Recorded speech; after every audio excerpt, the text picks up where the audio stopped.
Good afternoon students. इस video के अंतर्गत हम लोग आदत, हैबिट, पुनरावृत्ति, रिपीटिशन, चिरंतन सत्य, एटर्नल ट्रुथ, यानी इनका भाव व्यक्त करने वाले जो हिंदी वाक्य आते हैं उनको इंग्लिश में कैसे ट्रांसलेट करते हैं, कैसे इंग्लिश में व्यक्त करते हैं, उसके संबंध में जानकारी दी जाएगी। वह मुंबई में रहता था या रहा करता था, बीते हुए समय की बात है। वह मुंबई में रहता था या रहा करता था। He used to live in Mumbai. He used to live in Mumbai. वह मुंबई में रहता था। वे सुबह भर वायलिन बजाते थे या बजाया करते थे। वे सुबह भर यानी पूरा सवेरे वायलिन बजाया करते थे। They used to play violin all morning. They used to play violin all morning. वह मेरी मदद करती थी या किया करती थी। वह मेरी मदद करती थी या किया करती थी। She used to help me. वह मेरी मदद किया करती थी। She used to help me. वह सफेद झूठ बोलता था या बोला करता था। वह सफेद झूठ बोलता था या बोला करता था। He used to tell white lies. He used to tell white lies. वह मुझे नानी की कहानी कहती थी या कहा करती थी, सुनाया करते थे। वह मुझे नानी की कहानी सुनाया करती थी। She used to tell me cock and bull stories. वह मुझे नानी की कहानी सुनाया करती थी या कहा करती थी।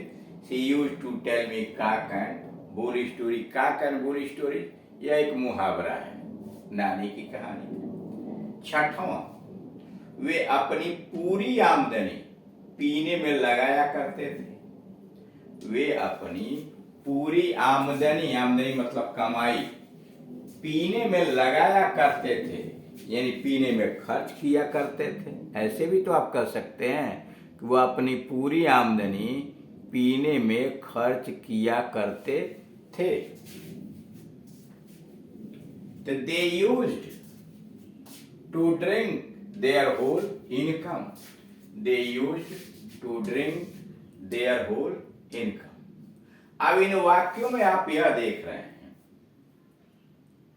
कि सबसे पहले सब्जेक्ट आ रहा है। रूल्स नीचे लिखा हुआ, रूल्स सब्जेक्ट। सबसे पहले सब्जेक्ट आ रहा है, वे का दे लिखा। उसके बाद वर्ब लगाया।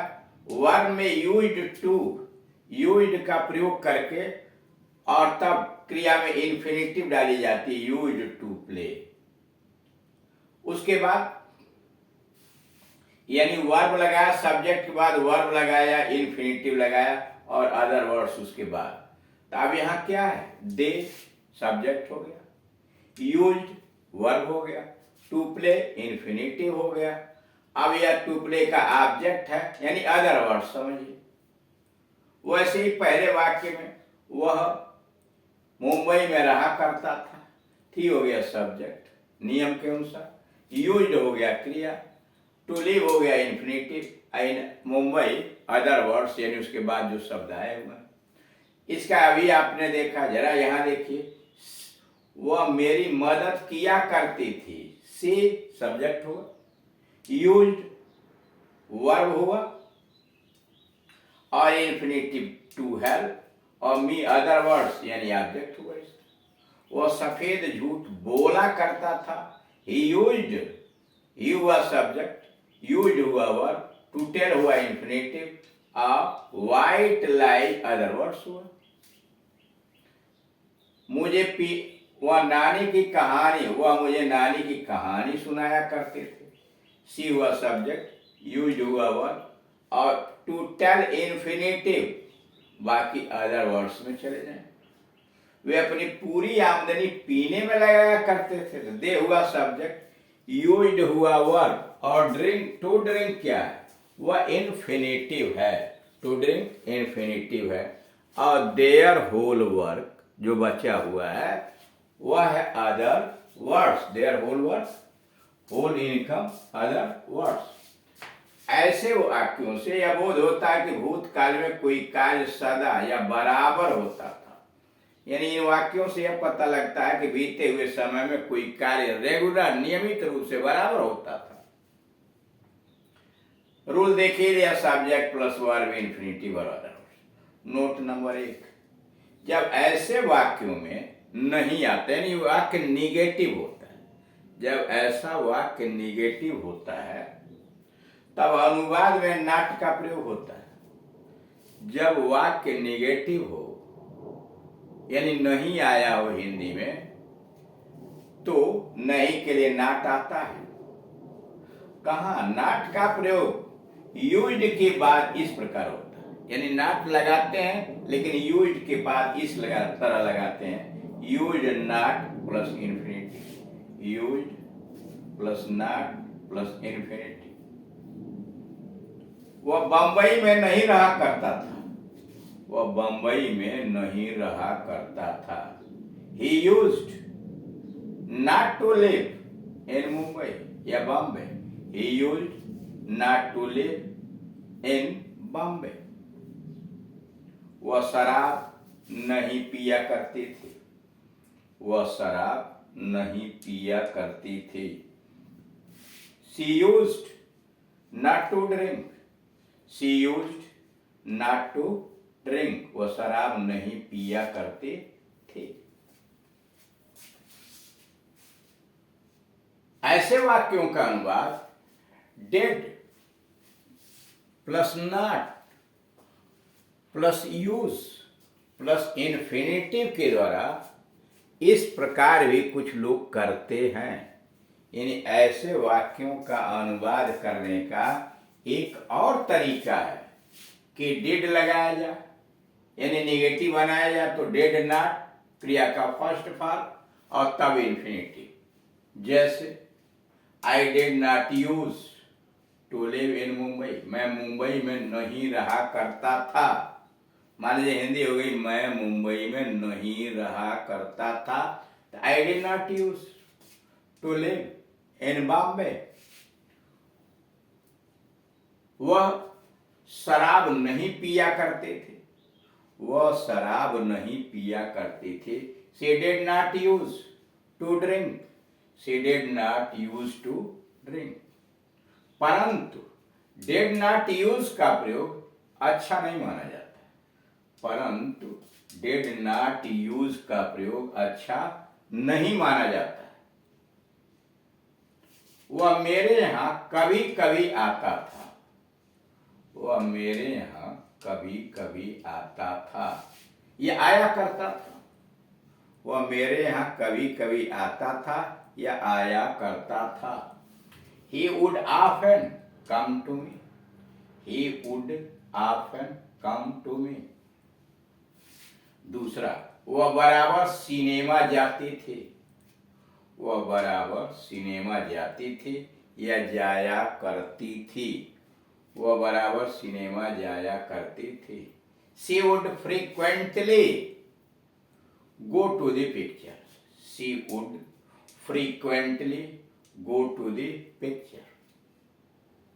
ऐसे वाक्यों से यह बोध होता है कि भूतकाल में कोई कार्य कभी कभी या रुक रुक कर होता था। ऐसे वाक्यों से, यानी उड अगर लगा के बनाया गया है, तो इनसे यह पता लगता है कि बीते हुए समय में कोई कार्य रुक रुक कर होता था। मतलब कैसे? वह मेरे यहाँ कभी कभी आता था या वह मेरे यहाँ कभी कभी आया करता था। तो he would often, he would कभी कभी के लिए ऑफन हो गया, he would often come to me, वह कभी कभी मेरे यहाँ आया करता था। वह बराबर सिनेमा जाती थी या जाया करते थे। She would frequently go to the picture. ऐसे वाक्यों से यह बोध होता है कि भूतकाल में कोई कार्य कभी कभी या रुक रुक कर होता था। रूल्स क्या है बनाने का?